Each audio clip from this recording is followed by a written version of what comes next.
Olá pessoal, tudo bom? A gente está aqui principalmente para tentar atender uma demanda e uma percepção que a gente teve ao longo dos projetos que a gente realiza sobre um tema que muitos empresários eles acabam se confundindo, né? A gente faz projetos, os clientes ficam maduros, vão se amadurecendo, vão implementando controle de segurança, melhorando a segurança tecnológica e a gente vai avançando. Não é possível fazer tudo de uma vez só. E quando chega numa fase que a gente tem que implantar uma parte que tem a ver com vulnerabilidades, é onde gera confusão. E o tema de hoje, ele vem justamente para tentar elucidar a diferença entre uma gestão de vulnerabilidade e uma análise de vulnerabilidade. É muito comum quem decide não ser necessariamente técnico. E muitas vezes quem é técnico também gera confusão porque não está habituado com o dia a dia disso. E a gente está aqui justamente para tentar ajudar você a compreender de forma mais prática e mais didática possível essa grande diferença, tá bom? Para isso, a gente está aqui com o Júlio, um grande especialista em segurança cibernética, né? Da SkyShield, que veio aqui para ajudar a gente, porque na prática o Júlio convive com isso o tempo todo, né, Júlio? Os dois. E o cliente está sempre perguntando, mas não é a mesma coisa? Na verdade, a confusão é, mas não é a mesma coisa? Por quê? Porque os dois levam a mesma palavra, né? Acontece que pão de forma não é pão de queijo que tem a mesma palavra, não é verdade? Então o processo muda. Então assim, Júlio, para começar, fique à vontade para você colocar esse ponto aí. Vamos levar para quem está nos assistindo aí, da forma mais didática possível aí, o que é essa diferença entre a gestão e a análise de vulnerabilidade. Eu vou tentar aqui trazer uma analogia para dar uma clareza mais clara, né? Para ficar mais fácil de identificar. Vou tentar usar por exemplo, um carro. Você leva o seu carro até um mecânico, né? Onde ele vai identificar os problemas que ali tem no carro, né? Como pneus desgastados, freios desgastados, vazamento de óleo, esse tipo de coisa. Ele vai fazer um levantamento, vai te entregar uma lista com todos os problemas do carro encontrados, né? Mas o que acontece? Ele não vai resolver, ele não vai consertar o carro até que você fale para ele, pode fazer. Então isso seria uma análise do seu carro no ambiente que a gente vive, seria a análise de vulnerabilidade, onde eu vou listar todos os problemas do ambiente e vou mostrar para o cliente. Tem essa lista de problemas que você no seu ambiente. A gestão de vulnerabilidade, no caso do carro, é uma manutenção contínua.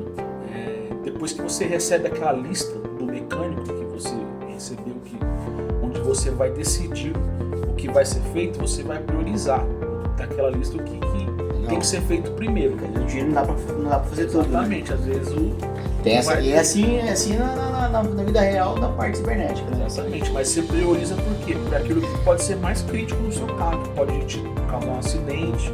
Então você tem uma lista e você vai priorizando o que dá para fazer primeiro e o que pode esperar. E planeja uma manutenção regular daquilo, para garantir que o seu problema seja identificado e resolvido antes que se torne grave. Fora as coisas comuns de preventiva, né? Exatamente. A gestão de vulnerabilidade também é preventiva. Exatamente, mas é isso mesmo. Filtro de ar, aquela manutenção mensal, a cada 3 meses que você vai fazer no carro, é isso, a gestão de vulnerabilidade. Pra gente resumir aqui, vamos ver se eu entendi certo. A análise é a inspeção que eu vejo dos potenciais problemas de um carro. O que tem de potencial problema? E onde que ele pode estar seguro ou onde pode falhar. Ele falou, tá aqui. Nada acontece, só fiz análise do treino. Na gestão, é contínuo, você falou que é um processo contínuo, eu mantenho o carro para manter em boas condições, funcionando, né? Lido com os problemas que eu encontro, a sua lista que você me fez, a análise é uma lista, fora aquelas que eu já conheço, que eu sei que só pelo fato de usar o carro eu vou ter problema. Geralmente você vai colocar em prioridade na lista os problemas mais críticos. Entendi. E essas duas juntas, trazendo para o mundo cibernético, para a segurança cibernética, são duas abordagens proativas de governança, que quem faz isso daí se prepara, age antecipadamente para quê? Para os teus sistemas, para a tua rede, para os teus arquivos, para os teus dados, né? ficarem protegidos contra ataque cibernético. No frigir dos ovos é isso. As duas ações, né? Legal. Pô, essa analogia que você fez é boa, hein? Porque, cara, você não precisa entender de análise cibernética, de segurança de informação. Você falando do carro. Se o teu carro tiver seguro, você pode ter um acidente. Tá bom? Legal, bacana. Tá bom. E assim você tem uma clareza maior do problema. Tá legal. Então, voltamos aqui pro nosso tema, que é a parte cibernética. Continua, Júlio, à vontade. Cara, análise de vulnerabilidade, né, que a gente fala, ela nada mais é que uma parte do processo que a gente já executa, o pentest. Esse item é uma parte do teste que a gente faz, onde você vai fazer levantamento de todas as vulnerabilidades e entregar para o cliente relatórios. E essa análise de vulnerabilidade, o que acontece? Os clientes ficam perguntando, mas não é a mesma coisa que gestão? Não é, ela é um serviço à parte. Você tem o pentest, você pode fazer ele por completo, mas eu posso fazer simplesmente só a parte de análise. Então eu posso ir lá e fazer uma análise do sistema, da rede do cliente, dos servidores, de uma aplicação web, seja internamente ou externamente, e fazer só esse serviço de análise de vulnerabilidade no ambiente do cliente. Eu vou voltar lá no teu exemplo do carro, que me chamou a atenção, que é o seguinte: você fez a análise, acabou de falar, eu posso fazer o pentest inteiro ou não? Analisei, entregou o checklist. O cara falou, não, analisa e resolve os problemas. Então, ou seja, quando eu analiso a inspeção do carro, você falou lá, e ele fala, pode consertar, é o pentest, né? Porque eu vou lá e exploro, eu vejo que tudo bem que eu vou consertar, é que o pentest ele tem outra finalidade, ele tem a finalidade de falar, provar que aquela vulnerabilidade é um problema. Não vou fazer o carro bater, né? Não vou fazer isso aí. Mas a ideia é explorar. Mas você vai além, por isso que ela é uma parte do processo. Isso. Então, quando eu pego algumas vulnerabilidades no pentest, eu faço o POC, né? O famoso POC, que é tentar fazer a invasão através daquela vulnerabilidade que a gente encontrou ali e realmente explorar. No análise eu não faço essa exploração, entendeu? O cliente falou, você precisa arrumar isso. E quando você tem essa análise, você tem esses itens, o importante é você conhecer o seu ambiente, conhecer os seus ativos. Júlio, me diz uma coisa, quando você fala em análise, qual a finalidade? Se a gente, vamos colocar um pouquinho de a parte acadêmica, a parte técnica, rapidamente. Se fosse definir assim, a AV, conhecido como AV, certo? Análise de vulnerabilidade, como é que você resumiria esse conceito um pouco mais tecnicamente, só para a gente colocar no nossa mensagem? É importante você saber que essa análise é importante detectar, priorizar as ocorrências, vulnerabilidades, avaliar os riscos, corrigir, né, e informar, seja lá quem for, TI, a empresa do sistema, deixar todo mundo sabendo do que está acontecendo. Guardar para mim não vai resolver nada. Guardar para você não vai te ajudar em nada. Você tem que espalhar essa informação quanto antes. Legal. Isso é importante.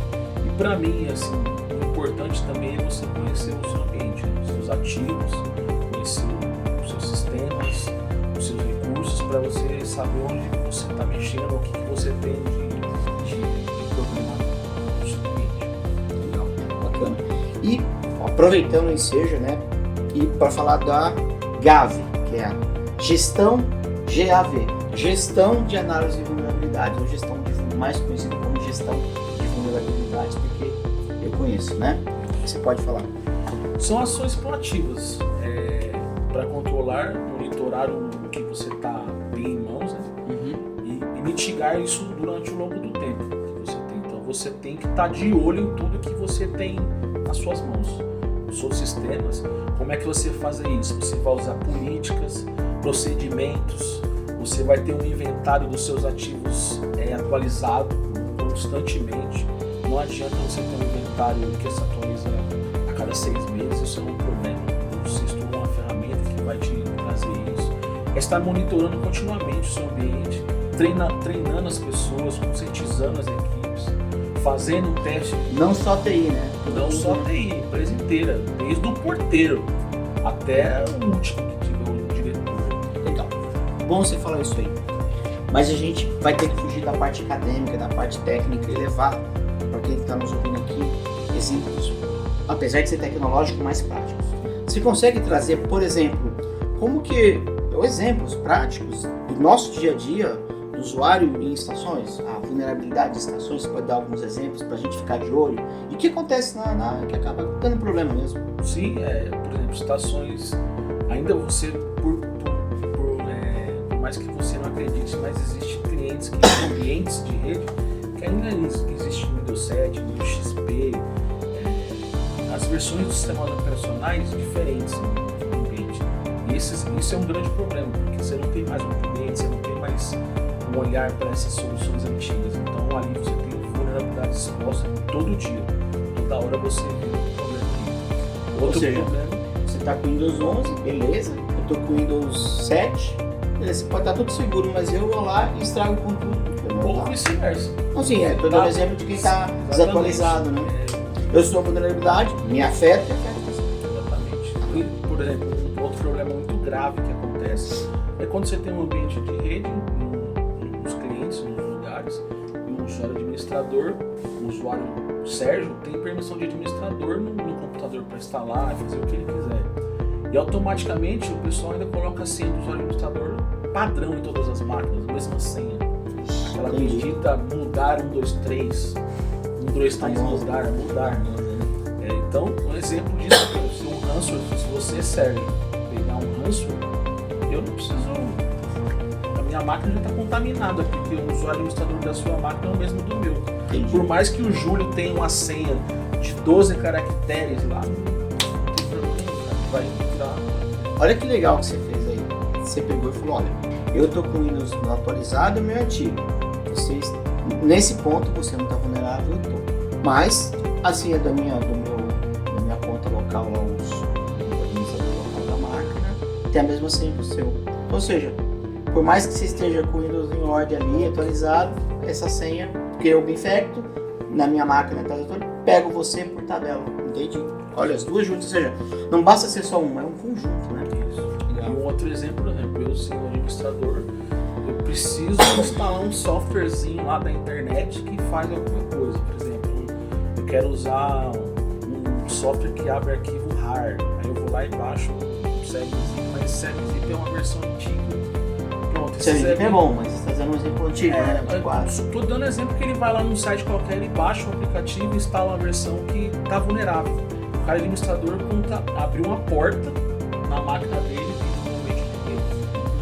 ou seja, se ele fosse administrador, ele teria que pedir para o TI, teria que seguir os padrões da empresa, se pode ou não pode instalar, qual é a necessidade disso. Então você tem esses controles para você fechar as vulnerabilidades. Legal, bacana. Você vê, estamos falando da prática, do dia a dia, o que acontece, claro, no mundo cibernético. Vamos expandir isso aí. Estou falando da computador local. E na parte da rede, nos servidores, você consegue dar 1, 2 exemplos assim de situações que são graves e que são vulnerabilidades que a gente não percebe, mas estão lá, mais para um público de TI aqui. Você consegue dar um exemplo? Sim, a gente fala muito de situação, mas a pessoa esquece que o ambiente mais atacado são os servidores web, por exemplo. Você tem servidores com um IS antigo, rodando sobre um servidor Windows 2008. Parece que não, mas existe isso, e muito. Então você tem um servidor totalmente vulnerável ali, com várias vulnerabilidades expostas antigas que estão rodando. E você tem isso com a Apache também. Você pode ter um servidor rodando uma Apache, mas a versão dele já está vulnerável. Então isso acontece. Aí o pessoal fala, não, mas eu coloco um firewall. Tem um firewall lá que o firewall não vai resolver, né? Porque o firewall, o papel dele é abrir a porta. Se você tem um firewall lá, top, gastou uma fortuna, e você vai lá e configura a regra para ele abrir a porta 80.443, né, a famosa HTTPS, e vai apontar para esse servidor vulnerável, desatualizado, pronto, tá no problema. Sim, mesmo, você tem um Windows 11 com 7, mas a senha criou vulnerabilidade. Você tem um firewall bom, mas não tem jeito. Você abriu a porta, o firewall não vai resolver isso. Hoje tem outros tipos de firewall, generation, né, que eles conseguem ler a aplicação, então é outro tipo de configuração, mas não resolve tudo. Pessoal, a gente está falando de coisas que a gente pega. Tudo que a gente está falando aqui a gente viu na prática, não foi uma nem duas, foi inúmeras vezes. Então a gente está trazendo isso daí porque depois, principalmente o ransomware, depois que pega, estraga, aí você tem que se garantir no backup. E vejam só, esses exemplos todos que a gente deu são vulnerabilidades conhecidas. Então, esses exemplos das estações, os exemplos dos servidores que a gente deu, é específico para a gestão de vulnerabilidades, sabemos disso. Passou da época, o servidor antigo, na máquina antiga, elas são vulnerabilidades, são conhecidas. Não precisa vir, muitas vezes, um especialista e inspecionar e falar, ó, você está com essa lista. Claro que, quando você faz uma coisa geral, com toda a organização e tal, você acaba pegando muita coisa, esse é um detalhe que aparece. E vai para um relatório, vai para uma lista do carro lá, de quem fez a inspeção.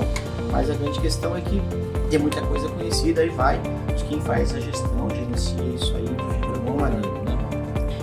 Se você me permitir aqui, eu vou fazer um comentário breve. A gente falou do carro, mas se a gente fosse fazer uma analogia com a casa, acho que é a mesma coisa, né? Você vai lá, né? Tem um monte de porta, é um prédio, tem um monte de porta, de janela, chama o especialista, ele verifica todas as entradas, estão bem trancadas, se não tá, ele vai dizer, ó, essa porta, essa janela aqui estão reforçadas, não estão, essa é fácil de abrir, porque eu sei abrir assim, você coloca, né, uma ferramenta dessa aqui, igual eu lembro quando meu cara arrebentou o vidro do meu carro para ir na farmácia, em 10 minutos ele arrebentou o vidro com uma chave fêmea, levou infelizmente, faz muito tempo, levou uma mochila, os documentos que eu tinha lá, eu tinha no notebook, por mais rápido que foi, ele foi mais rápido que eu. Então, ele vai dizer isso para você, aqui eu consigo abrir assim dessa forma, é análise, né? E aí, você tá quando você conhece isso na sua casa, você vai fazer o quê? Tem que cuidar do seu prédio, tem que colocar CFTV, tem que colocar lá, ver se as portas estão trancadas, se tem uma porta eletrônica, se ela está funcionando direitinho, é isso? Fechadura, você vai continuar a manutenção. Acho que é uma outra analogia aqui, além daquela do carro que eu vou fazer para você, só para ver se o que eu entendi, Júlio, faz sentido nesse contexto todo que você trouxe pra gente. É isso aí. Legal. Bacana. Pessoal, era isso. Acho que a gente até passou o tempo, foi bastante aqui. A gente agradece a atenção de quem está vendo isso aí. A finalidade realmente é levar para todos vocês, para quem vê esse vídeo aqui, essa grande diferença entre uma atividade e outra, que estão interrelacionadas, né? A análise, ela está dentro do pentest e também está dentro da própria gestão. A gestão é de tudo. Na verdade, uma está dentro da outra, isso que é verdade. Não são uma ao lado da outra, elas não se fazem frente uma à outra, mas a análise está dentro, porque são atividades específicas que você faz. É isso? Exatamente. Tá bom. Obrigado a todos. De bom.